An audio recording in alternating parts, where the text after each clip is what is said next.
السلام علیکم ورحمۃ اللہ وبرکاتہ۔ کیسے ہیں آپ سب؟ امید کرتی ہوں اللہ پاک کے فضل سے سب ایمان کی بھرپور صحت کی حالت میں ہوں گے۔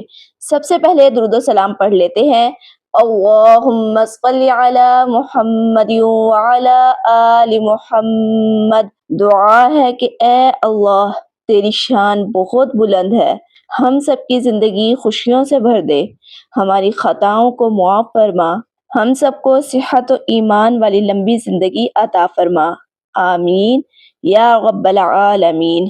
حدیث میں ہے ام المؤمنین حضرت عائشہ صدیقہ رضی اللہ تعالی عنہا نبی اکرم صلی اللہ علیہ وآلہ وسلم سے روایت کرتی ہیں کہ آپ صلی اللہ علیہ وآلہ وسلم نے فرمایا، جو شخص قرآن پڑھتا ہو اور اس میں ماہر ہو تو وہ بڑے عزت والے فرشتوں اور پیغمبروں کے ساتھ ہوگا، اور جو شخص اٹک اٹک کر پریشانی کے ساتھ پڑھے تو اسے دوہرا ثواب ملے گا۔ سبحان اللہ۔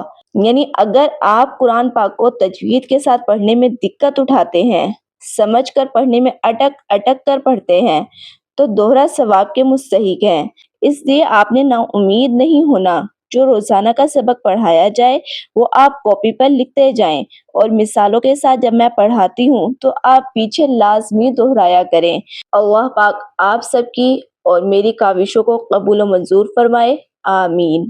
بسم اللہ الرحمن الرحیم۔ رب اشرح لی صدری ویسر لی امری واحلل عقدۃ من لسانی یفقہوا قولی رب زدنی علما۔ آج ہم حروف قرفیہ کے بارے میں پڑھیں گے، لیکن ان حروف کے مخرج جاننے سے پہلے ہم دانتوں کے نام اور ان سے ادا ہونے والے مخارج کے بارے میں جانیں گے۔ جب آپ کو دانتوں کے بارے میں علم ہو جائے گا تو حروف قرفیہ کا مخرج سیکھنا بھی آپ کے لیے آسان ہو جائے گا۔ ہمارے منہ میں ٹوٹل 32 دانت ہیں، جن میں سے 12 دانت اور 20 داڑیں ہیں۔ 12 دانتوں کے نام یہ ہیں: 4 ثنایا، 4 دانت رباعی، 4 انیاب، یہ ٹوٹل 12 دانت ہوئے۔ 20 داڑیں، ان کے نام یہ ہیں: 4 داڑیں زواحق، 12 داڑیں طواحن، 4 داڑیں نواجذ۔ سب سے پہلے دانتوں کی تفصیل جانتے ہیں کہ ثنایا، رباعی اور انیاب کن دانتوں کو کہا جاتا ہے۔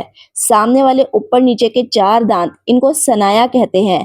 سامنے اوپر والے 2 دانتوں کو ثنایا علیہ کہتے ہیں، اور سامنے نیچے والے 2 دانتوں کو ثنایا سفلی کہتے ہیں۔ ان کے ساتھ جو 4 دانت ہیں، یعنی ثنایا علیہ کے دائیں بائیں والے 2 دانت اور نیچے ثنایا سفلی کے دائیں بائیں 2 دانت، ان کو رباعی کہتے ہیں۔ اسی طرح رباعی کے ساتھ دائیں بائیں اوپر نیچے جو 4 دانت ہیں، انہیں انیاب کہتے ہیں۔ یہ ٹوٹل 12 دانت مکمل ہوئے۔ اب داڑوں کی طرف چلتے ہیں۔ انیاب کے دائیں بائیں اوپر نیچے کی 4 داڑیں زواحق کہلاتی ہیں۔ زواحق کے دائیں بائیں اوپر نیچے 12 داڑیں ہیں، یعنی 3 اوپر دائیں طرف، 3 اوپر بائیں طرف، 3 نیچے دائیں طرف اور 3 نیچے بائیں طرف۔ ان ٹوٹل 12 داڑوں کو طواحن کہتے ہیں۔ اب طواحن کے دائیں بائیں اور اوپر نیچے آخری 4 داڑوں کو نواجذ کہتے ہیں۔ اس طرح ٹوٹل 20 داڑیں مکمل ہوئیں۔ ان داڑوں کے مجموعے کو اضراس کہتے ہیں۔ امید ہے آپ کو دانتوں اور داڑوں کے بارے میں سمجھ میں آ گیا ہوگا۔ اب آپ زبان کی نوک اور زبان کے کنارے میں فرق سمجھیں۔ یہ زبان کی نوک ہے، اس کو رأس اللسان کہتے ہیں۔ ہم نے پیچھے جو مخارج سیکھے ہیں، حروف لثویہ، حروف صفیریہ، حروف نطقیہ، یہ رأس اللسان سے ادا ہوتے ہیں، اور یہ حصہ زبان کا سرا یعنی زبان کا کنارہ ہے۔ زبان کے اس حصے سے حروف قرفیہ ادا ہوں گے۔ حروف قرفیہ 3 ہوتے ہیں: لام، نون، غ۔ ان تینوں حروف کی ادائیگی میں فرق ہے۔ سب سے پہلے لام کا مخرج سیکھتے ہیں۔ ادائیگی: زبان کا کنارہ جب ثنایا، رباعی، انیاب اور زواحق کے دائیں یا بائیں جانب مسوڑوں کو لگے تو یہ حرف ادا ہوتا ہے۔ یعنی پکچر سے سمجھیں، یہ 2 سامنے کے دانت ثنایا علیہ ہیں، اس کے دائیں اور بائیں رباعی ہیں، اور اس کے ساتھ انیاب، اور اس کے دائیں بائیں زواحق ہیں۔ تو زبان کا کنارہ دائیں طرف ثنایا سے زواحق تک لگے یا زبان کا کنارہ بائیں طرف ثنایا سے زواحق تک لگے، دونوں صورتوں میں لام کی ادائیگی درست ہے۔ پریکٹس کرتے ہیں۔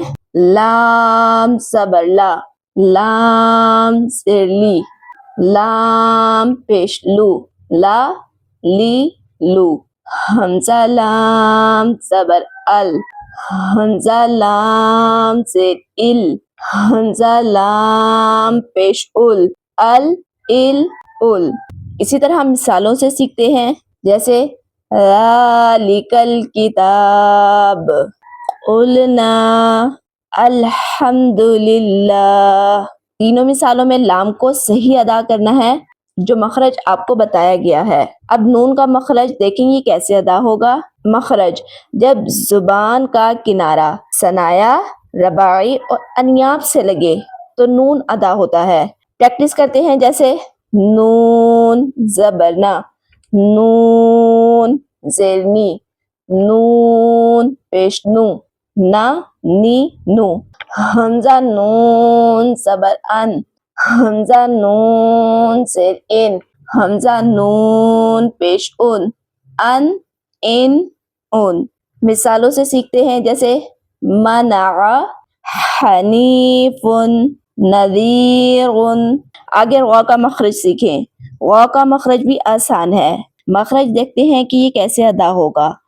زبان کی پشت، اس کا کنارہ جب ثنایا اور رباعی کے مسوڑوں سے لگے تو غ ادا ہوتا ہے۔ اس میں زبان کے کنارے کے ساتھ ساتھ زبان کی پشت بھی شامل ہوگی۔ زبان کی پشت سے کیا مراد ہے؟ دیکھیں، ہر چیز کا اگلا حصہ اور پچھلا حصہ ہوتا ہے۔ ہماری زبان کا وہ حصہ جس سے ہم ٹیسٹ چکھتے ہیں، یہ اگلا حصہ کہلاتا ہے، اور اس کے نیچے والا حصہ جو ہمارے نیچے جبڑے سے اٹیچ ہے، یہ پچھلا حصہ یعنی زبان کی پشت کہلاتی ہے۔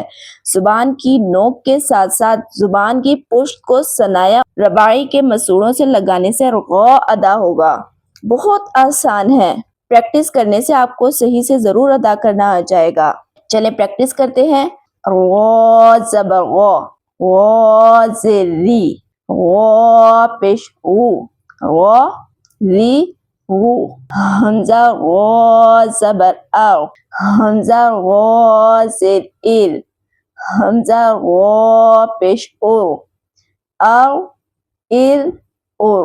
یہاں میں نے پڑھتے وقت او اور کو پر کر کے پڑھا اور ار کو باریک کر کے پڑھا۔ یہ بھی غ کا قاعدہ ہے، کیونکہ غ شبہ مستعلیہ حروف میں سے ہے، جو انشاءاللہ آگے اسباق میں ہم ڈیٹیل سے پڑھیں گے۔ مثالوں سے سمجھتے ہیں۔ الرحمن الرحیم، بغوات ذکر۔ امید کرتی ہوں آپ کو آج کا سبق ضرور سمجھ میں آیا ہوگا۔ چینل پہ آپ نئے ہیں اور قرآن پاک کو تجوید کے ساتھ سیکھنا چاہتے ہیں تو پچھلی ویڈیو ضرور دیکھیں اور چینل کو لائک، شیئر اور سبسکرائب ضرور کر دیا کریں، جس سے آپ کو تجوید کو سیکھنے میں بہت مدد ملے گی۔ جزاکم اللہ خیرا کثیرا، فی امان اللہ۔ السلام علیکم ورحمۃ اللہ وبرکاتہ۔